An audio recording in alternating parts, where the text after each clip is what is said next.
नमस्कार दोस्तों, आज हम आपको सुनाने जा रहे हैं गोस्वामी तुलसीदास जी के जीवन की अद्भुत और प्रेरणादायक कहानी।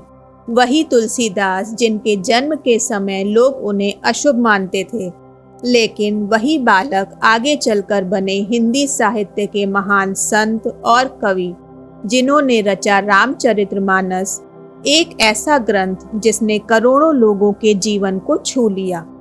दोस्तों, कहानी शुरू करने से पहले अगर आप हमारे चैनल पर नए हैं तो सब्सक्राइब जरूर करें, ताकि आपको ऐसी ही आध्यात्मिक और प्रेरणादायक कहानियां मिलती रहें। बहुत समय पहले गंगा के तट पर बसा था एक छोटा सा गांव, सौरंग गांव। वहीं रहते थे पंडित आत्माराम दुबे।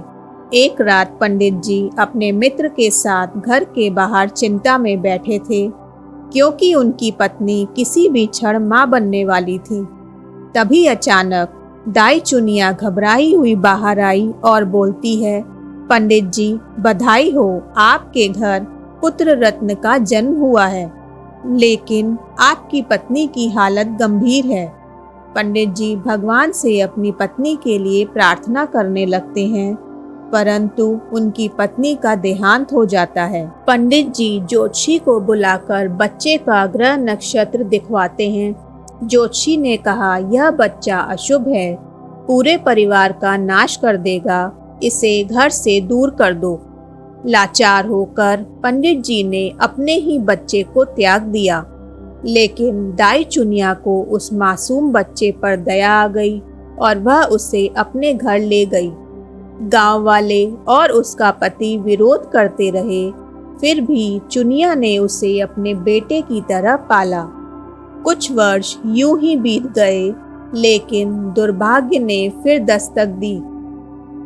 एक दिन सांप के डसने से चुनिया की मृत्यु हो गई। यह देखकर उसका पति मान बैठा कि यह सब उसी बच्चे की अशुभता के कारण हुआ है।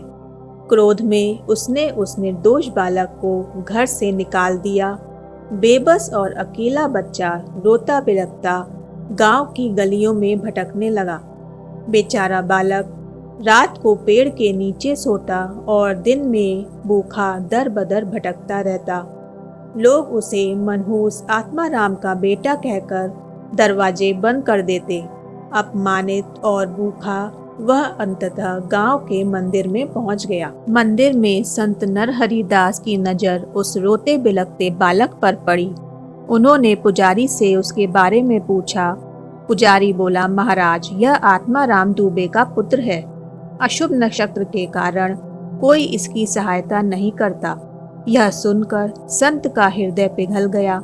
उन्होंने बच्चे को अपने पास बुलाया और कहा, बेटा, प्रभु श्री राम सबके रक्षक हैं, उनकी शरण में जाओ। संत ने उसे श्री राम जय जय राम का जप सिखाया और तभी से लोग उसे राम बोला कहने लगे। राम बोला दिन रात श्री राम की कथाएं सुनता और पढ़ाई लिखाई में निपुण होने लगा, लेकिन रामायण की कथाएं उसे कठिन प्रतीत होती थी। तब संत नरहरिदास उसे वाराणसी ले गए, जहां आचार्य शेष सनातन ने राम बोला को शिक्षा दी। वर्षों की साधना और परिश्रम के बाद राम बोला वेद पुराणों का गहन ज्ञाता बन गया। गुरुदेव ने आशीर्वाद देते हुए कहा, वत्स, अब तुम श्री राम की महिमा का प्रचार करो और गृहस्थ जीवन अपनाओ। राम बोला ने प्रणाम कर कहा, गुरुदेव, यही मेरा लक्ष्य होगा। समय बीतने के साथ यही राम बोला आगे चलकर महाकवि तुलसीदास कहलाए। राम कथा के प्रचार से तुलसीदास का नाम दूर दूर तक फैल गया। इसी दौरान पास के गांव के दीनाबंधु पाठक ने अपनी पुत्री रत्नावली का विवाह उनसे कर दिया।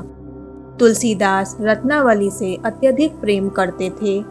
एक बार जब रत्नावली मायके चली गईं, तो उनके वियोग में व्याकुल होकर तुलसीदास तूफान, अंधकार और कांटों से भरे रास्ते पार करते हुए उनके पास पहुंचे। इतना ही नहीं, अंधेरे में उन्होंने एक मरे हुए सांप को रस्सी समझकर पकड़ लिया और उसी की मदद से दीवार चढ़कर रत्नावली के कमरे में जा पहुंचे। रत्नावली यह देखकर हैरान रह गईं। उन्होंने तुलसीदास से कहा, यदि तुम भगवान श्री राम से उतना ही प्रेम करते जितना इस नश्वर शरीर वाली स्त्री से करते हो, तो तुम्हारे जीवन के सभी भय और बंधन समाप्त हो जाते। रत्नावली के यह वचन तुलसीदास के हृदय को झकझोर गए। उसी क्षण उन्होंने सब कुछ त्याग कर गंगा के तट पर संन्यास लेने का निर्णय किया। वहीं से उन्होंने स्वयं को श्री राम की भक्ति में समर्पित कर दिया और लोक भाषा हिंदी में रामचरितमानस की रचना आरंभ की, ताकि हर साधारण जन भी प्रभु श्री राम की कथा को सरलता से समझ सके।